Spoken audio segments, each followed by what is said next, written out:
Hey guys, this is Anders with Adam Audio, and today we have the pleasure of talking with Roy Lenzo. He is a Grammy-nominated producer who has worked with Take a Daytrip, Lil Nas X, and so many more. So without further ado, let's jump right into it. I'll just start it off with asking you just your story. Like, how did you get into making music and out in LA and all that stuff? I've always been into music. My family is, my mom used to be a dancer and she got me into dance when I was like 2.5 years old. When I was around 12 years old, 13 years old, my older cousin Frankie, I was at his house one holiday and he was making his own music. And I was like, what the hell is that? What are you doing? And he's like, oh yeah, this is a software called Logic and I make my own music. And I literally would not go downstairs. I wouldn't eat with the family. I was just sitting there, like just watching him like a hawk.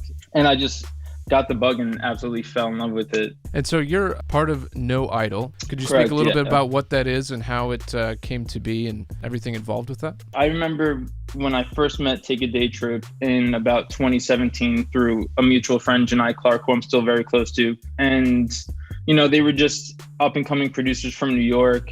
At the time, they had a song called Mo Bamba, which wasn't mainstream at the time, but it was underground in the New York scene. So I fast forward, I meet them, I start engineering for them. That's how I got my in. Then, we started producing records together and so on. And then they kept talking about, this company called No Idol that they started, and they wanted to develop producers, whether it was from the United States, anywhere around the world, because we all love worldly music.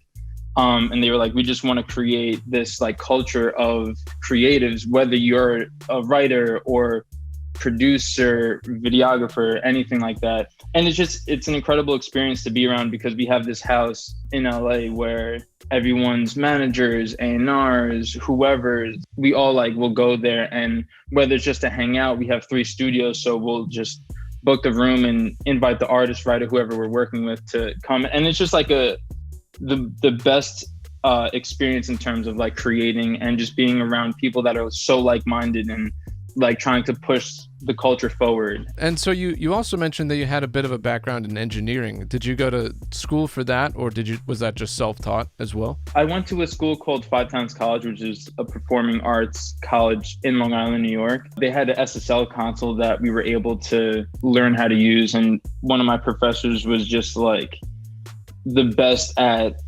explaining everything from the ground up, signal flow, what gear should be used where, and different EQs and tones and techniques, and even the psychology when you're in a room with an artist, writers, and how to move a room and make sure everyone is inspired the whole time. And that's where I learned a lot. And then also just trial and error and being in rooms and making mistakes and spending all the time just trying to perfect the craft. It's really interesting that the first thing you brought up was the comfortability of artists in the studio, because I mean, that's so crucial.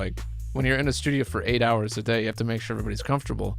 And so how does that still play into what you do today, even producing? How important is that? I think it's the most important thing for sure, because if someone doesn't feel comfortable with you, where they're supposed to be actually vulnerable in their music and tell their story or their secrets that they might have not told anybody, but they want to lay it down in their music, because music is therapy to most artists. I feel like without being comfortable first, you're not going to make a great record with anybody you're in the room with. And just spending time having conversations. It's not all about getting in the room. Okay, what do you like? What do I like? Let's work right now. It's more about let me get to know you first. Let's have a meal. Let's get a coffee, something, you know what I'm saying? And developing that relationship, because you're not going to make the best song straight out the gate. Sometimes you will, but a lot of times I feel when there's an energy and a vibe there and you guys can be friends and cool with each other, I think that's when, the best music comes, for sure.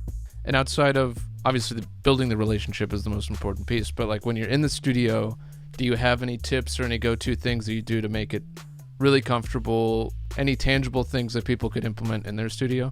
I feel making things look less of a studio, if that makes sense. You know what I'm saying? You yourself, that I have everything that I need to make a great song, but I feel certain artists don't like the big studio feel. For some reason, because a lot of them come from home setups, essentially. So it's having, a handheld microphone, SM7B, like the one you're using right now, to like, you know, you'll lay down chords and then be like, oh, here, just grab the handheld and just flow with it, and, you know, walk around the room, act like you're performing. And I feel like that just makes it so like effortless. They're not really thinking that they're in a studio. They're just like laying down melodies and jamming out, essentially. And you're secretly recording at the same time and saying that. Exactly. Exactly. Yeah. And then I'll go back and be like, oh, you did this melody here. This could actually be the hook. Let's, you know, write that, or how can we, you know, change the melody up on the ending? And then, oh, here's the microphone. So like guiding them in that way, and just making it seem so like effortless that no one's even trying, you know. And I feel like music is all about like intuition. Yeah, I would say honestly that really. And earlier you mentioned when you started going into No Idol and kind of that whole process, how important it is to be around like-minded people and networking. How important is that for young producers coming up that want to make it in the industry? I mean, would you be where you are without putting yourself out there and meeting new people, or instead of just kind of in your room siloed and making music and stuff like that? Yeah, I have this conversation all the time, because I used to, you know, collaborate with a lot of people that were in my community. I felt like there was a point where when I was working in my bedroom all the time, I would have artists come in and out. I'd be just engineering, producing and engineering, and getting my like 10,000 hours in there. But I felt like in terms of career, I wasn't pushing myself forward, because there was nobody to look up to really that was, you know, feet away from me. You know what I'm saying? When I went to Manhattan and I started being in the music scene and seeing what people are doing, who people are connecting with, put me in rooms that I wouldn't have been in if I was just staying at my mom's house, you know? Mm-hmm. And, you know, from there, developing relationships and learning new techniques from people that are way more experienced than me is, you know, the best thing, because once you leave school, it's on yourself to keep learning, you know?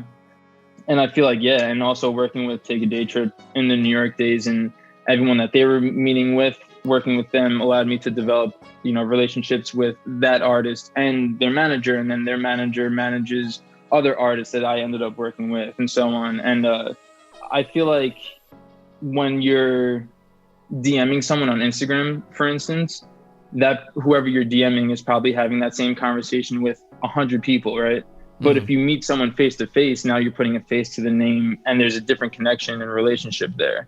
You kind of started off engineering, and it sounds like you still do that pretty regularly. Mm-hmm. How does that inform your producing, and how does your producing inform your engineering? Like when you're putting on the two different hats, how do they kind of work together? The way I use both of them hand in hand is, for instance, if, you know, a writer artist is in the room, I like to lay down like chords or synth, like whatever the melody is going to be. And then from there, I like to have someone recording, you know, melodies on an SM7B, on a handheld, whatever they prefer. And then I always try to have this like back and forth game of like, okay, let me add a bed so that they can add some melody. And then I'm hearing what they're influenced by and how they're laying down their melodies. So then I'll, you know, add to that so that we're like forming this song together essentially. And it's not just like a track with vocals on it that make no sense. You know, I like for everything to be cohesive. And I feel like engineering is the best way for me to like really shape sounds as we're going and be able to work on the fly. If someone needs an effect, I can quickly do it so that there's no skips in the process and there's no middleman. And I feel like it always goes hand in hand. It's always this dance of like, let's add some melody, let's add some vocals, let's add some drums, let's add harmonies, you know what I'm saying? And like going back and forth. Engineering is super important. If the song doesn't sound good from the gate, it doesn't have to sound great, but you know, you want to have an idea of what things could sound like as you're doing it. And artists love to hear their vocals with some processing on it so that it gives them an idea of how they'll sound on the final demo of that song, you know? Mm-hmm. And it's definitely helped to my benefit for like a ton. And so would you suggest that even if someone is not as interested in the engineering side, they're not really wanting to record and mix and all that stuff, would you still suggest that they kind of dive into that world and learn it just so that they have that skill set that can work in a studio setting like that? 100%, because you don't always have to be behind the computer, but if you can communicate to the engineer, especially if you're producing the record, I feel like the communication just makes things way smoother. And I think I'm getting a ticket. Hold on, I'm sorry. Uh-oh. Yeah, I literally parked right outside where I'm not supposed to because, yeah. Do you need to run? We can totally take a pause for a second, man, if you got to go. So, I don't want you to get a ticket. So sorry about that. All good, man. No, it's totally fine. So could you speak a little bit about the sessions on Montero with Lil Nas X and how those went and kind of your experience with working with him and any insights into that, like and how the workflow was and all that stuff? That was probably, the best time I've ever had making music to this day. It's always super fun working with him because we, would rent Airbnbs around the city for like a month and a half and use that as like our office space and pretty much like playhouse. We kind of like, some had pools, some had really nice views, some were modern, some were kind of older, which gave like different energies and textures and things like that in the music we were making. And every day we would wake up, text the chat, what time do you guys want to start working? It would be 11, 12, 1, 2 p.m, whatever. We'd all show up and kind of just hang out. Sometimes we barbecued before we started working. Sometimes we were in the pool, hot tub. It was like honestly such a good experience. Sometimes early on in the process, we would just, we had all of our synths and gear in the houses we were staying at. So we would just, jam out, and he would be on the handheld microphone, and we would just literally jam like a band, and just letting out all these like creative ideas. And that's how the whole album came about, essentially, which just made the most freeing music and allowed us to experiment. And we had, a year and a half or probably more to work on this album. So it really allowed us to like take our time. And it's like that thing of like, when do you know a song is done, especially when you have all that time? Because I've never spent, we worked on Call Me By Your Name for probably 9-10 months, I would say. That's the first time that I ever spent that much time on a song. And I was like, damn, I feel like you were done two months ago, you know what I'm saying? But yeah.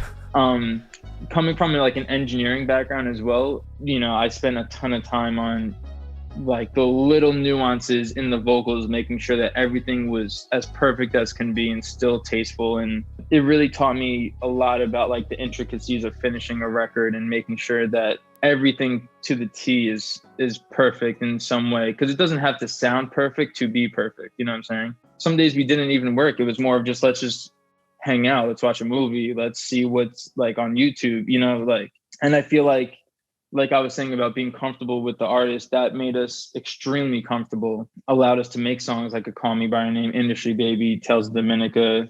And it also like brought us like way closer together for sure, all of us. And how it translated to the world and how people perceived it was the most gratifying thing. Putting you on the spot, what is one thing that you learned during that process that you're going to take into the next one? Musically, one thing I learned that really helps me to this day now more than ever is when I'm making a record and then I'm finishing a record, how to make, every section feel bigger without adding too much more. Little like tips and tricks to make the last chorus sound very large compared to the rest of them. When you listen to music, it's almost like a movie. You have like your start, you have the climax, you have I forget like the terms, but that's really how music should be too, in my opinion. And I feel like adding that to the songs I've been working on has just made a huge difference and way more impactful, and they stand out a lot more. And what is next for you? I mean, you were talking earlier about an album release. What's on the horizon? I'm just doing, obviously more Lil Nas stuff. Bankroll Hayden is a artist that is up and coming from Modesto, California, that I've been working with very closely the past year or so. I have records coming out with Sabrina Claudio. I'm dabbling into R&B music. Yeah, and just always like experimenting and finding new, producers, musicians, writers to be, collaborating with, essentially. One last question, I think, unless you had something else you wanted to touch on. Your desert island, 3 pieces of gear that you would bring that you can't live without. Oh, wow. Point. I mean, it has to be Adams, 100%. Yeah. It has to be. Those are my all-time favorite monitor since I started using them in 2017. Sub Fatty, Absolutely love my sub fatty. Nord stage 3 is incredible.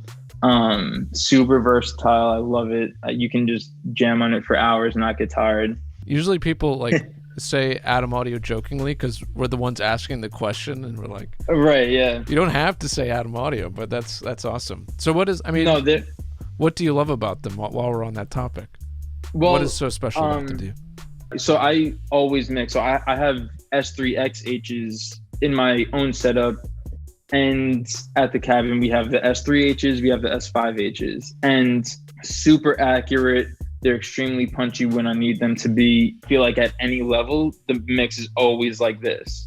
You know, if I need to mix really quiet, the relationship between frequencies is always the same. If I'm loud, the same thing happens. And every time I mix on them, I feel like it translates to everything. We're totally not going to cut that out and clip it and spread it everywhere. That's lovely, man. Totally. Thank you for the endorsement. Well, cool, dude. I'm out of questions, and I don't want to take up any more time out of your day. But yeah, where can people find out more about what you do and about future projects you're working on? Yeah, you could just follow me on Instagram. It's just at Roy_Lenzo, Lenzo. And Twitter is the same thing. Well, thank you for doing this, dude. This has been a pleasure. This has been really cool. Yeah, to hear likewise. about your workflow and everything. Yeah.